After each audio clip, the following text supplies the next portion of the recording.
Hello, everybody. Scott Golden here with the Golden Opportunities Coaching YouTube channel and the Pro Wrestling Logic YouTube channel as well. This is the Superstars of Wrestling series. This is the September 27th edition. A couple of less than a week, or less than a month into the foray into things as far as the Superstars of Wrestling series goes here in 1986. The first episode, which I do believe we covered, was 9/6. So we're about 4 weeks into this. Hosted by Vince McMahon, Jesse Ventura, and Bruno Sammartino. Featuring update segment hosted by Gene Okerlund, in which Ricky Steamboat shown training in Hawaii and fighting ninjas. This is also on the Coliseum video. Punch kick with the stereotypical ninjas that look like they're out of a B-level horror flick. And also including Jesse Ventura interviewing superstar Billy Graham regarding his return to the ring later in the show.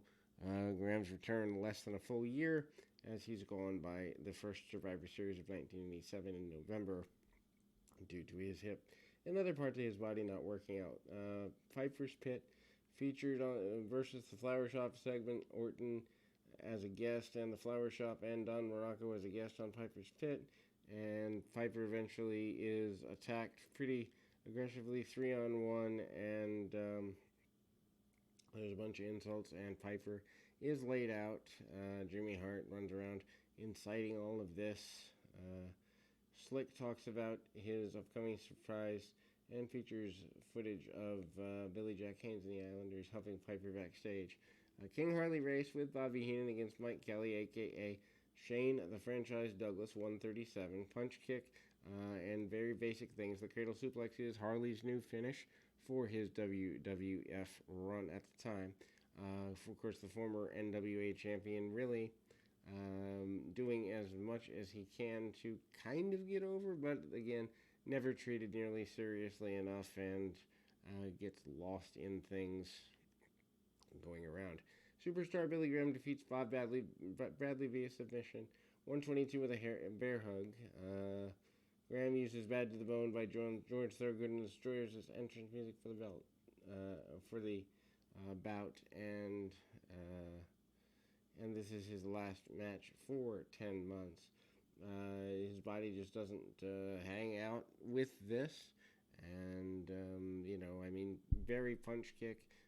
Gets a babyface reaction, but at the end of the day, Billy Graham cannot handle the rigors of the road post the steroids and the issues with the hip and all of that. Obviously not a good place to be if you are in his shoes by any stretch of the imagination.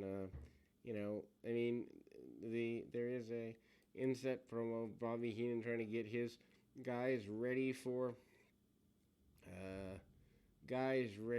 the John Studd situation, and at the end, John Studd, King Kong Bundy, they're talking about eliminating the Islanders and Andre the Giant and other things, getting ready for house shows, as it were. Kamala is up and around. He is in an enhancement match with Kemchi and the Wizard, otherwise known as King Curtis Iaukea. Kamala with the Wizard and Kemchi defeating Tony Parks, 221, splash off the top. Prior to the bout, a Wizard promo talking about bringing Kamala out of the deepest, darkest parts of Africa and him being a warrior and a tribesman. And all of this is here. Kamala getting ready for his run with Hulk Hogan around this time into 1987. They spend about 4 or 5 months building him up before unleashing him in that general direction. We then go to a Butch Reed with Slick, pinning William Tabb 101. He drops the opponent across the knee. Slickster, I think this is his first major person to manage. Hercules might have been first, but it's very overlapping with these two. Needless to say, the drop across the knee. Eventually, the flying clothesline becomes Reed's main finish here, but that is not for a little while yet. Doesn't lead where he wants him to go quite yet. And as mentioned, the Piper's Pit with the destruction of the Flower Shop, which we've covered on other broadcasts. Reed manages to hit a knee across the midsection and eventually gets his submission deal there. Then we move to, I guess, what would be considered the feature bout, main bout of the program. Tito Santana defeating Jimmy Jack Funk via submission, 3 minutes 50 seconds, with a figure 4 leg lock during the belt. Miguel Alonso and Pedro Morales, the former Intercontinental World and Tag Team Champion, providing Spanish commentary. Tito does come back and obviously gets the victory with the submission. Tito still doing the figure 4 intermittently with the flying forearm. Forearm takes over more towards 87, but Tito facing off against Jimmy Jack Funk, which is Jesse Barr, who doesn't hang around too long. I think he's here through 87, maybe 88, and then goes to World Class for a little bit. But anyway, before returning to Portland, that's where we are as far as that's concerned. Hopefully this is helpful. We'll be back with more right after this.